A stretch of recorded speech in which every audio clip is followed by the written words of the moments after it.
খাজনা চাইতে দেয় না এইভাবে আর কি তাদের বার্গেনিং হয়েছে। সে আমার কাছ থেকে প্রতি মাসে 1800 টাকা করে চাঁদা চায়। তারপরে সে শাড়ির ছিঁড়ি এটারে একটা নাটক সাজাইছে। আমার কাছ থেকে মাসে 1800, তার নাম হলো মিজান সর্দার ভাই। সে আমার কাছ থেকে প্রতি মাসে 1800 টাকা করে চাঁদা চায়। এখন আমি গেছি এটা কোনো ইজারা হয় না, তুই ইজারার পৌরসভার কাগজ আছে, হয় কাগজ কোনো কিছু মানি না, তুই টেঁয়া দিতে হইবে। আমি টেঁয়া দিই না দেয় দোয়ানো চলিয়েছে দোয়ান টানিনি সার সিঁড়ি আরে ফিলি ফাটি তো এই হেরা অনেক গুণ আছে, হেরা দায়ী গেছে।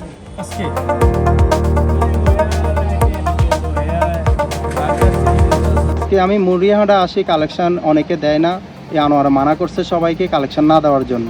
পরবর্তীতে আমি মুড়িয়াহাটা মাগরিব নামাজের পরে আসি।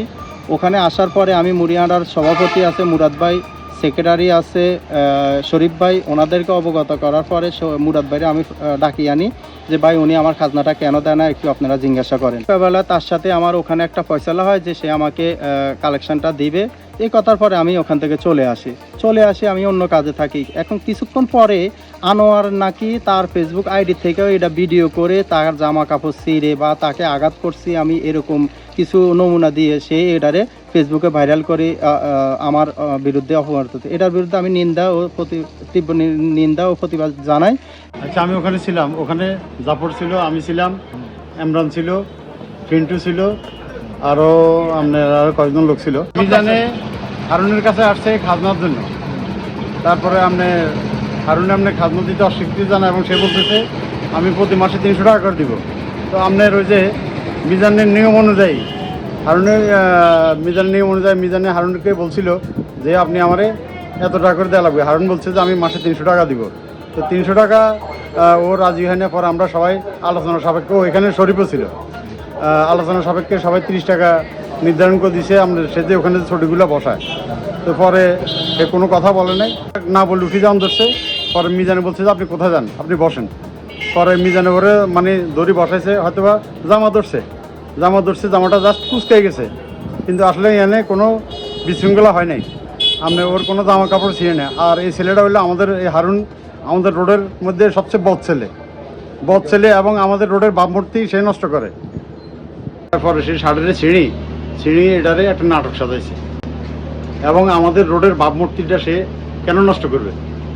আমাদের রোডে কোনো আমরা অন্যায় আমরা প্রশ্রয় দিই না, অন্যায় আমরা পছন্দ করি না। ধন্যবাদ। আমার দাবিতে ব্যবসায়ীকে আঘাত করছিল, আসলে এটা কতটুকু সত্য, আপনি কি দেখছেন? আচ্ছা, ঘটনা হলো আমি এখানে বসেছিলাম, এমরান ছিল আমাদের ছাত্র দলের, তারপরে মুরাদ ছিল আমাদের এই রোডের যে শরীর ছিল। দেখা গেছে মিজানেকে ভাই আমরা একটু শুনে নেই, হারুনটা বলান দিছি, মিজানে দুজনেই এখানে আসছে। আসার পরবর্তীতে বললো যে ভাই এই হারুন তো আমার খাজনা দিতেছে না, জিজ্ঞেসে কেন দেয় না, 8 দিনের খাজনা দেয় না। তো এই হারুনের বললাম কি রে খাজনাটা সব আপডেট, আর সমস্যাটা কি? তো উঠে করতেছে যে এরপরে সে উঠে করতেছে যে এই আমি কথা কাটাকাটির পরে একটা পর্যায়ে সে বলছে যে আমি 30 টাকা করে দিতাম না খাজনা। কইছে আমি 30 টাকা করে প্রতি আমার খাজনা দেওয়া লাগবো। ওকে আমি মাসে তোমার দিব 300 টাকা দিব।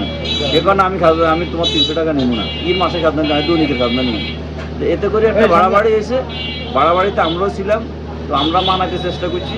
পরবর্তীতে সে খাজনা দিতে অস্বীকার করেছে। এই বলছে যে এই ধরো তুমি রিসিট নাও, খাজনার রিসিট নেওয়ার পরবর্তীতে এই রিসিট দিয়ে যদি আমি অবৈধ তোমার খাজনা নিয়ে দেয় তবে তুমি যদি মামলা করো।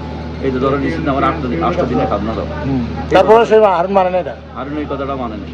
হারুন কি এখানকার স্থানীয় ব্যবসায়ী, তার কি দোকান আছে? না, হারুনের কোনো দোকান নাই এখানে। দোকান হলো আমাদের মালিকের, অন্যজনের ভাড়া দিছে। হারুন এখানে থাকে, এটা তো অনেক দিনে হারুন এখানে তো অন্দারি করে ফুটপাতে। ওই যে সে খাজনা চাইতে দেয় না, এইভাবে আর কি তাদের মধ্যে বার্গেনিং হয়েছে। তার কাছে যদি খাজনা বৈধ হয়ে থাকে সে চাবে না, আর দেওয়ার আলাদা যদি বৈধ হয়ে থাকে সে দিবে না। এখানে এইটা নিয়ে আর কি বাড়াবাড়ি হয়েছে তাদের মধ্যে।